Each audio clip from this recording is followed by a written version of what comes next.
Good morning, good afternoon, and good evening. I am Joey Francis, your life, love, and relationship coach.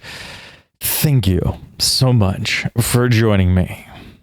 As you know, this week's episode was supposed to be last week, but last week I kind of had a inspiration, and so I recorded last week's. That was supposed to be this week's, which makes this week's number 50. I know it's not that big of a deal. 2 more weeks, boys and girls. 2 more weeks.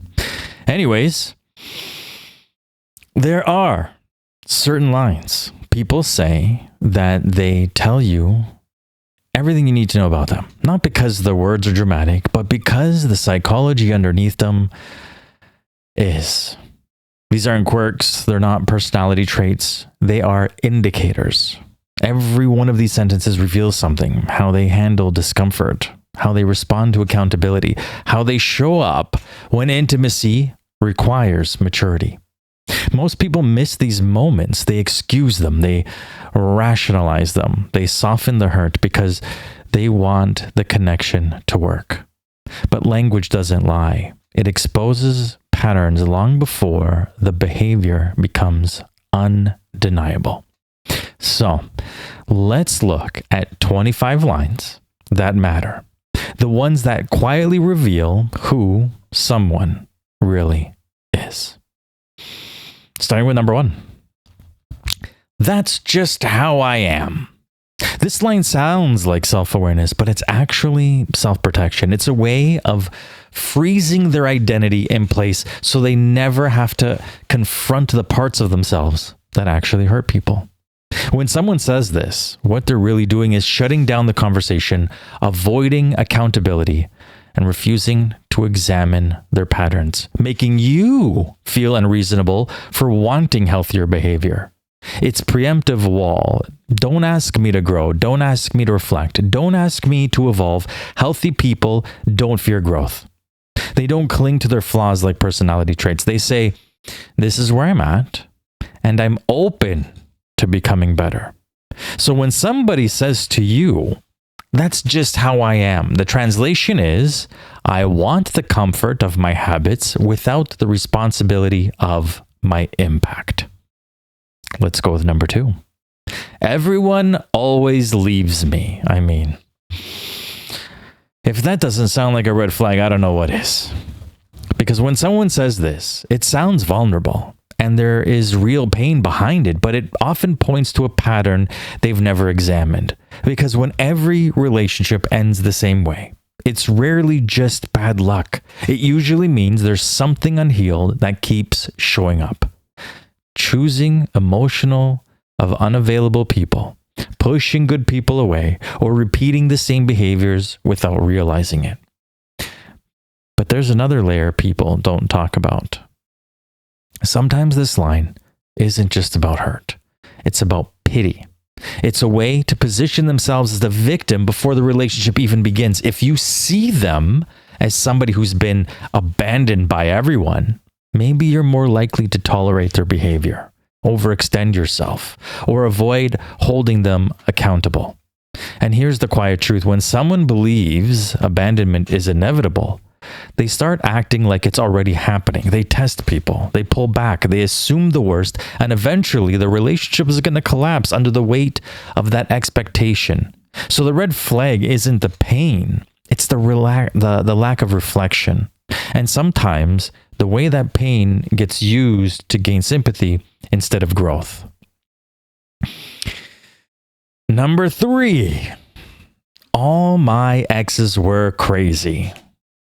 And I mean, maybe it's true. Highly doubt it. But when someone says this, it sounds like a warning about their past. But it's really a warning about them.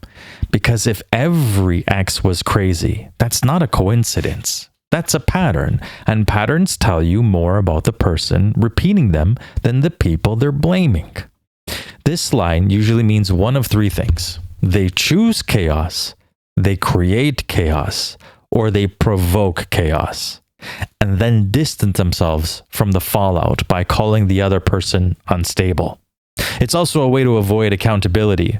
If every ex was the problem, then they never have to look at their own behavior. They never have to ask, What did I contribute? What did I ignore? What did I enable? What did I repeat? And there's a subtle manipulation here too. If they convince you that all their exes were crazy, then you're less likely to question their version of events. You're more likely to see them as the reasonable one, the victim, the misunderstood partner who just kept choosing the wrong people. And granted, that could also be a red flag too, because then you technically would be the next wrong person. But here's the truth. Emotionally mature people can talk about past relationships without villainizing everyone they've ever dated. They can name their part in the story. They can say, here's what I learned. So when someone says, all my exes were crazy, the translation is usually, I don't do accountability. And if this ends, you're going to be the next crazy one in my story. Number 4. I hate drama, but ... A lot of people say they hate drama and genuinely mean it. Some people even announce it up front as a boundary, a way of saying, if you thrive on chaos, I am not your person. That's healthy and that's clarity. But the red flag isn't the phrase itself. It's what consistently comes after it. Sometimes people lead with, I hate drama, and then immediately launches into a story full of conflict, betrayal, or chaos. And then that's when you pay attention, because people who truly live drama-free lives don't need to justify it. Their behavior already shows it. For others, the phrase becomes a way to distance themselves from the very chaos they're involved in. It positions them as the calm one, the reasonable one, even when they're contributing to the problem. And sometimes it's also a setup, a way to establish themselves as anti-drama, so that later on, if you react to something legitimate, they can flip it and call you the dramatic one. That's where it edges into gaslighting, using the identity they claimed at the start to invalidate your feelings down the line. So the line isn't automatically a red flag. It becomes one when the stories that follow don't match the identity they're trying to project. Number 5, you are too sensitive. This line is one of the most common ways people dismiss someone's feelings without having to take responsibility for their own behavior. It shifts the focus away from what they did and onto how you reacted. Instead of asking, did I say something hurtful? They make your emotional response the issue. And here's the truth. Having emotions doesn't make someone too sensitive. Feeling hurt doesn't make someone dramatic. Responding to disrespect doesn't make someone overreactive. But this line is convenient. It allows the person to avoid accountability by framing your reaction as the problem. It's a subtle form of emotional deflection. If they can convince you that your feelings are the issue, then they never have to look at their own behavior. Over time, this can make you second guess yourself. You start shrinking your reactions, softening your voice, or holding things in because you don't want to be labeled as sensitive again. And that's how people slowly lose their sense of emotional safety in a relationship. The healthier truth is simple. Your emotions are valid. Every single one of them. And someone who cares about you will want to understand them, not weaponize them. Number 6. This one is another red flag. I don't trust, and I mean, they're all red flags, right? But this is like, when you hear this, just run. I don't trust anyone. When someone says, I don't trust anyone, they're not being mysterious or deep. They're giving you a very clear warning. They're telling you up front that no matter how good you are, no matter how consistent or honest, that they won't be able to fully let you in. And that matters because trust isn't a feeling. It's the foundation of every healthy connection. Without it, everything becomes harder. You end up over-explaining, over-proving, over-reassuring. You start working twice as hard just to feel like you're on steady ground. Yes, they may want a connection, and yes, they may crave closeness, but wanting intimacy and being capable of intimacy are two different things. When someone openly admits they can't trust anyone, believe them, not as a judgment, but as information. They're telling you where they are emotionally, and it's not your job to drag them somewhere they're not ready to go. Accepting people as they are means hearing that sentence for what it is: a boundary, a limitation, and most importantly, the truth. Sometimes the healthiest choice is to step back, not because they're a bad person, but because the relationship they're offering isn't one you can build anything stable on. Number 7, if you really loved me, you would ... This line isn't love, it's leverage.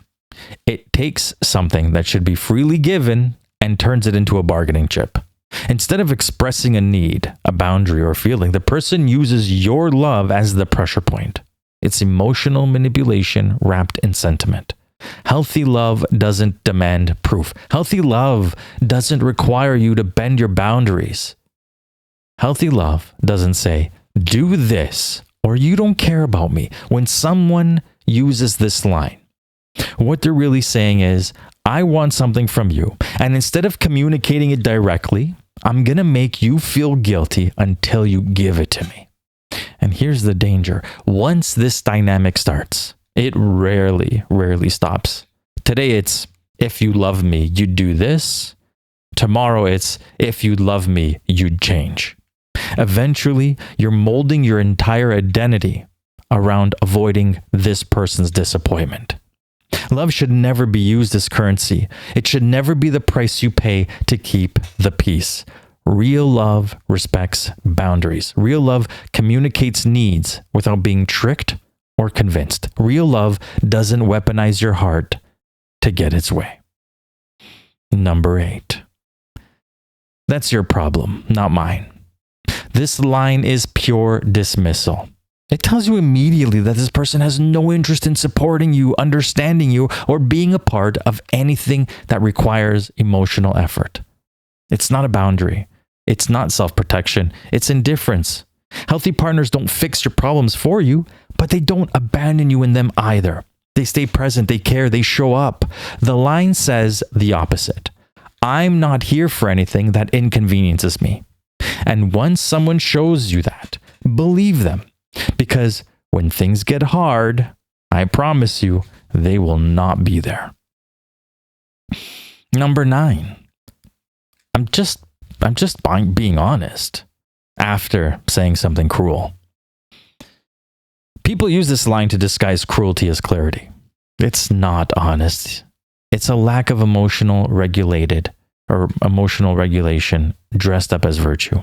Instead of owning the impact of their words, they hide behind the idea that truth justifies everything. But the thing is real honesty, it doesn't need to hurt to be real.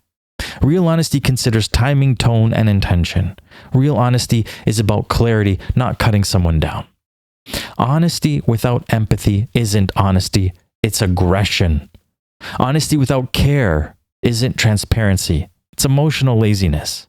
Over time, this line trains you to brace yourself. You start wondering if the next honest comment will be feedback or another jab. You stop feeling safe sharing your own truth because theirs always comes with a sting. Healthy communication sounds different. It's direct, but considerate. It's truthful, but grounded. And it aims to connect people, not wound them. Number 10. I don't need to change for anyone. This line can come off as sounding confident, but it usually signals rigidity, not strength. Growth isn't self-betrayal. Evolving doesn't mean losing yourself. Healthy people adapt. They learn. They take responsibility for the impact they have on other people. And here's the truth. When you move from being single to being in a relationship, change is inevitable. You were once operating within your own habits, rhythms, and priorities. Now, you're part of a partnership. It's unrealistic to believe nothing will shift. Two lives interacting will always require adjustment. When someone says, I don't need to change for anyone, what they're really saying is, I refuse to look at myself. I refuse to consider how my behavior affects people. I refuse to grow. Relationships require movement. They require self-reflection. They require the willingness to adjust when something you're doing is causing harm. This line shuts down all of that. It tells you they're committed to staying exactly as they are, even if as they are is hurting the relationship. Healthy partners don't abandon who they are for someone else, but they do change because they care. They adjust how they show up because they want the relationship to work. They evolve because they value the connection. They take feedback because they want the other person to feel loved, supported, and understood. Change in a relationship isn't about losing yourself. It's about choosing to grow in ways that make the partnership stronger. Someone who refuses all change isn't protecting their identity. What they're protecting is their comfort. Number 11. Why are you making a big deal out of this? This line doesn't calm the situation, it minimizes it. It tells you your feelings are an inconvenience, not information. Instead of engaging with what's happening, the person dismisses it so that they don't have to take responsibility. Minimizing is one of the fastest ways to erode trust, because the moment someone tells you you're making a big deal out of something, what they're really saying is your reaction is the problem, not my behavior. And that flips the entire dynamic. Suddenly, you're the one defending your right to feel instead of addressing what actually happened. Over time, this trains you to stay quiet, to shrink, to stop bringing things up because you already know the response. Healthy partners don't always agree with your reaction, but they respect it. They stay curious, they ask questions, then they try to understand why something mattered to you. Minimizing does the opposite. It shuts the door. It invalidates the moment. It makes you feel alone in the relationship, even when you're standing right in front of someone. When someone repeatedly tells you you're making a big deal, the issue isn't your reaction. It's their unwillingness to engage. Number 12. This is a good one. This is a good one. You are lucky to have me. Now, this line is not confidence. It's superiority. It's someone positioning themselves above you instead of beside you. When a person says, you're lucky to have me, what they're really doing is reminding you of your supposed place in the relationship. It's not love. It's not partnership. It's a power move. This line creates an imbalance immediately. It tells you that they see themselves as the prize and you as the one who needs to be grateful. Over time, this can make you feel like you have to earn their affection, their attention, or even their basic respect. Healthy partners don't need to declare their value. They demonstrate it. They show up. They contribute. They make the relationship feel mutual, not one-sided. Someone who says you're lucky to have me is really saying, I believe I'm above you, and I expect you to tolerate more because I think I am absolutely irreplaceable. I don't see this as an equal relationship. But real connection isn't built on superiority. It's built on reciprocity. Two people choosing each other, not one person acting like they're superior. Number 13. Everyone lies. This line isn't realism. It's resignation. It's someone lowering the moral bar so they don't have to raise their own behavior. When a person says everyone lies, what they're really doing is normalizing dishonesty to avoid accountability. It's a worldview based on cynicism, not truth, because while lying does exist, not everybody chooses as a way of relating. Healthy relationships depend on honesty, transparency, and emotional safety, all of which die the moment dishonesty becomes normal. This line is dangerous because it creates a permission structure. If everyone lies, then their lies don't count. If everyone lies, then your hurt is unreasonable. If everyone lies, then trust becomes optional. But trust isn't optional. It's foundational. Without it, you're not in a relationship. You're in a negotiation with shifting rules. Healthy partners don't treat lying as inevitable. They treat honesty as a responsibility. They understand that truth builds connection while deception corrodes it. When someone shrugs and says, "Everybody lies," what they're really saying is, "I'm not willing to do better.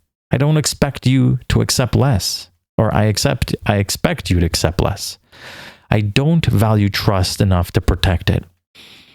And when lying becomes normal, intimacy does not survive. Number 14.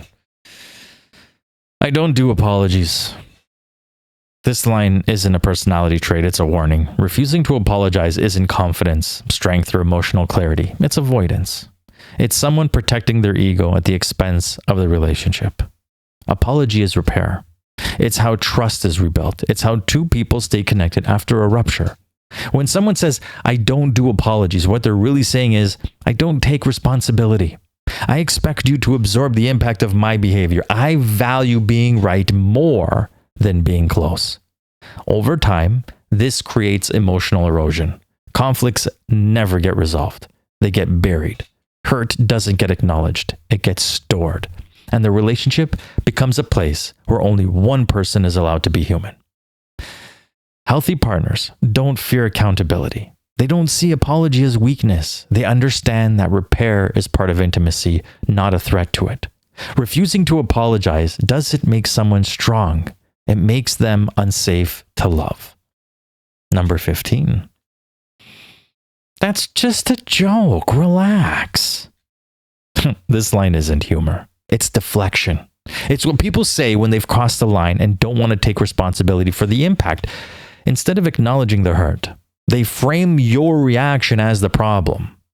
It's a subtle form of gaslighting, because the moment someone tells you to relax, they're rewriting the moment. They weren't disrespectful. You're just uptight. They didn't cross a boundary. You're the one that's overreacting. They weren't hurtful. You're too sensitive. Humor stops being humor the second it consistently lands at someone else's expense. Over time, this pattern teaches you to tolerate disrespect disguised as playfulness. You start questioning your own boundaries. You start letting things slide to avoid being labeled dramatic. You start shrinking your discomfort to protect their ego. Healthy partners don't hide behind jokes. They don't weaponize humor. They don't use laughter as a shield against accountability. A joke that hurts isn't a joke. It's a message delivered with a smile. Number 16. I can't help how I react. This line sounds like honesty, but it's actually an escape hatch. It removes responsibility from the person using it, and it places the burden on everyone else around them. When someone says, "I can't help how I react," what they're really saying is, "My emotions are your problem. My outbursts are inevitable. I'm not responsible for the impact I have." But adults are responsible for their reactions. Emotional regulation isn't automatic. It's a skill. And refusing to develop that skill turns every conflict into chaos. Over time, this line creates instability in the relationship.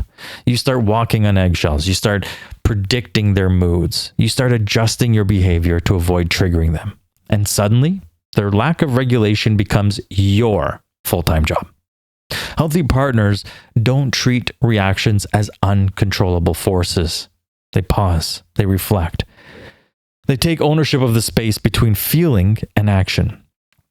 Saying "I can't help how I react" isn't vulnerability. It's avoidance. It's a refusal to grow. It's an excuse that protects emotional impulsivity instead of the relationship.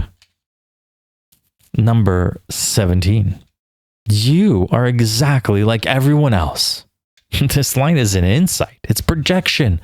It takes old wounds and past betrayals and places them on the person standing in front of them. When someone says, "You're exactly like everyone else," they're not describing you. They're describing their history. It's a shortcut that avoids vulnerability. Because if everyone is the same, they never have to risk trusting anyone new. If everyone is the same, they never have to examine their own patterns. They can stay guarded and call it self-protection. But this line is deeply unfair. It collapses your identity into someone else's mistakes. It punishes you for wounds you didn't create, and it turns the relationship into a battlefield where you're fighting ghosts, not real issues. Over time, this pattern becomes corrosive. You start feeling like you're constantly proving you're different. You start tiptoeing around their triggers. You start carrying the weight of someone else's past. And I know this from experience. I've been there. Healthy partners don't project old pain onto new people. They recognize when a reaction belongs to history, not the present. They communicate what hurts instead of assuming the worst. You're exactly like everyone else isn't truth. It's unhealed trauma speaking. And until that trauma is acknowledged, every relationship becomes a repetition instead of a new beginning. Number 18. If you leave, you'll regret it. This line isn't love. It's intimidation. It's an attempt to control your choices by attaching fear to your independence.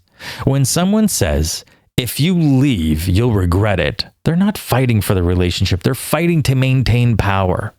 It's a threat disguised as concern. It shifts the conversation from connection to consequence. It tries to make staying feeling safer than leaving. Not because the relationship is healthy, but because the alternative is framed as dangerous. Over time, this line erodes emotional safety. You start questioning your instincts. You start doubting your ability to choose what's best for you. You start staying out of fear instead of desire. And that's not love. That is captivity. Healthy partners don't use fear to keep you close. They don't weaponize insecurity. They don't imply that your life will fall apart without them. A relationship we're staying in doesn't need threats to survive. And the moment someone tries to scare you into staying, they've already shown you the truth. They're not trying to build a future with you. They're trying to control the present. Number 19. I don't believe in boundaries. This line isn't philosophical. This line isn't philosophy. It's entitlement. When someone says, I don't believe in boundaries, what they're really saying is, I expect unlimited access. I don't want limits on my behavior. I see your needs as optional. Rejecting boundaries is rejecting accountability. It's refusing to consider impact. It's signaling that your comfort, your limits, and your autonomy are negotiable, or worse, irrelevant. Over time, this mindset becomes suffocating. You start giving more than you want to. You start tolerating things that maybe make you uncomfortable. You start losing pieces of yourself to keep the peace. Healthy partners don't fear boundaries. They welcome them. They understand that limits create clarity. They know that structure strengthens connection, not weakens it. Saying I don't believe in boundaries is an openness. It's a red flag because anyone who dismisses boundaries is telling you exactly how they plan on treating yours. Number 20. You owe me after everything I've done. This line isn't gratitude, it's scorekeeping. It turns love into a ledger where every act of care becomes a future bargaining chip. When someone says, you owe me after everything I've done, they're not talking about partnership. They're talking about debt. It's a transactional mindset. It reframes generosity as leverage. It transforms kindness into currency. Over time, this dynamic becomes suffocating. You stop receiving care as love, and you start receiving it as an obligation. Every need you express becomes too much because they've already done enough. Healthy giving is freely offered, not tracked. Healthy love doesn't demand repayment. Healthy partners don't weaponize their contributions. When someone uses their past efforts as a tool for control, what they're really saying is, my help wasn't love, it was an investment, and now I expect a return. But relationships aren't and should never be transactional. And the moment love becomes a debt, intimacy disappears. Number 21. I don't need therapy. Everybody else does. This line isn't confidence, it's defensiveness. It frames self-work as something for broken people, while placing the speaker conveniently above the need for growth. When someone says, I don't need therapy, what they're really saying is, I don't want to look at myself. I'm afraid of what I'll find. I'd rather believe the problem is always someone else anyways. Refusing therapy isn't strength, it's stagnation. It signals a closed system, a person who has stopped examining their patterns, their impact, their emotional blind spots. Over time, this mindset becomes a barrier to intimacy. Conflicts repeat, old wounds resurface. The relationship carries the weight of the issue that never gets addressed. Healthy partners aren't afraid of self-reflection. They understand that growth isn't an admission of failure. It's a commitment to becoming easier to love and easier to live with. Saying, I don't need therapy, doesn't make someone self-aware. It makes them unreachable. And relationships can thrive when one person refuses to evolve. Number 22. I'm like this because of my past. This line can sound self-aware, but it's actually a trap. It acknowledges the wound while refusing the work. When someone says, I'm like this because of my past, they're not just explaining their behavior. They're excusing it. And the painful part is this: they know it hurts you.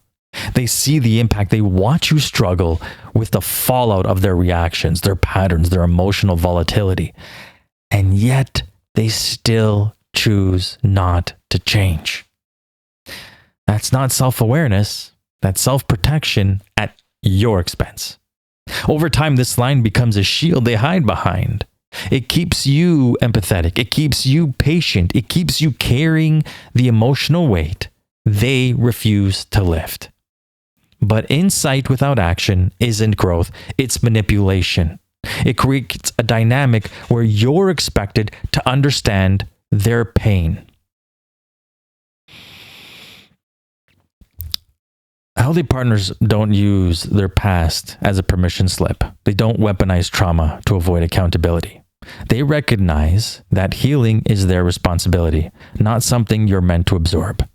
Saying, I'm like this because of my past, may explain the behavior, but choosing not to change while watching you hurt is its own kind of harm. Number 23. If you really knew me, you wouldn't expect better. This line sounds vulnerable, but it's actually a form of self-sabotage. It lowers the bar before the relationship even has a chance to grow. When someone says, if you really knew me, you wouldn't expect better, they're warning you. They're conditioning you. It's a preemptive excuse, a way to say, don't hold me accountable. Don't ask me to grow. Don't expect me to show up differently. And the painful part is this: they know their behavior hurts. They know their patterns create conflict. They know you're asking for someone or something unreasonable. And instead of rising to meet it, they're trying to convince you that expecting more is unfair. It's a subtle form of emotional manipulation. It turns their wounds into your responsibility. It makes you feel guilty for wanting a healthier dynamic. It teaches you to shrink your needs so that they don't have to stretch. Saying, if you really knew me, you wouldn't expect better, isn't vulnerability. It's a ceiling. It shuts down growth and asks you to accept a version of them they have no intention of improving. Number 24. I don't have time for your feelings. This line isn't about being busy. It's about being unavailable. When someone says, I don't have time for your feelings, they're telling you that Your inner world is an inconvenience, not a priority. It reduces emotional connection to a task they can opt out of whenever it doesn't suit them. And the painful truth is this: they know their dismissiveness hurts you. They see you trying to open up. They watch you shrink your emotions to avoid being shut down. And yet, they still choose to make no space. That's not a lack of time. That's a lack of care. Over time, this dynamic becomes emotional starvation. You stop sharing, you stop reaching out, you stop carrying everything alone because you've learned there's no room for your experience in the relationship. Healthy partners don't treat feelings as interruptions. They understand that emotional presence is part of intimacy, not an optional add-on. They make space even when it's inconvenient, even when it's uncomfortable. Saying I don't have time for your feelings isn't efficiency, it's neglect. And neglect repeated long enough becomes the quiet end of a relationship. But granted, if somebody says that, it should be the end of the relationship from the beginning. Number 25, one of my favorites and probably one of yours too. And if you haven't resonated with anything else I've said, this one might be it. You're overthinking it. This line sounds harmless, even helpful, but it often becomes a quiet way to shut down your intuition. When someone says you're overthinking it, they're not addressing the situation. They're dismissing your awareness. And I know a bunch of people that have had this happen to them, and they just took it as constructive criticism. But see, here's the truth. People rarely overthink without a reason. They overthink when something feels off. They overthink when behavior doesn't match words. They overthink when patterns repeat themselves. They overthink when their body notices what their mind hasn't named yet. And the person saying this usually knows that. They see the shift in your tone. They feel the tension in your question. They recognize that you're starting to connect the dots. Dots they hoped you wouldn't connect. So instead of engaging, they minimize. Instead of clarifying, they deflect. Instead of addressing, they make you the problem. Over time, this line teaches you to distrust your own perception. You start second guessing your instincts. You start silencing your concerns. You start believing that your clarity is actually confusion. But healthy partners don't fear your thoughts. They don't shrink from your questions. They don't label your intuition as overthinking just because it makes them uncomfortable. They lean in. They clarify. They help you feel grounded, not dismissed. Saying you're overthinking it isn't reassurance. It's avoidance. And avoidance repeated long enough becomes a pattern of emotional invisibility. When you start paying attention to the language people use, you stop getting blindsided by their behavior. Patterns don't hide. They announce themselves in the smallest sentences. The ones most people ignore because they want the relationship to work. But ignoring the truth never protects you. Listening does. Not reacting impulsively, not assuming the worst, just observing. Because once you understand what these lines really mean, you stop negotiating with potential and you start responding to reality. People reveal themselves. Your only job is to stop explaining it away. And I understand. When you truly are interested in someone, invested in someone, even love someone, it's very easy for you to dismiss these sentences because it's just who they are, and that's who you fell in love with. If this episode hit something real for you, I want you to sit with it, not to judge yourself, but to understand yourself. And if you've heard these lines before, remember, awareness isn't loss. It's leverage. It's clarity. It's the beginning of choosing differently. If you've made it to this end of the episode, I thank you very, very, very much. If you want to get into contact with me, ask me a question, maybe have some ideas for the podcast, maybe you're looking for some coaching, you can find me on my website, joeyfrancis.com. That's JOEYFRANCESS.com. And there you can send me an email. You can order my books. And you can find other places where this podcast is. Yeah, that's pretty much it. Honestly, thank you so very, very, very much. I appreciate you, and I am so grateful for all of you that listen to me. And if you ignore the words, you inherit the consequences. Till next time.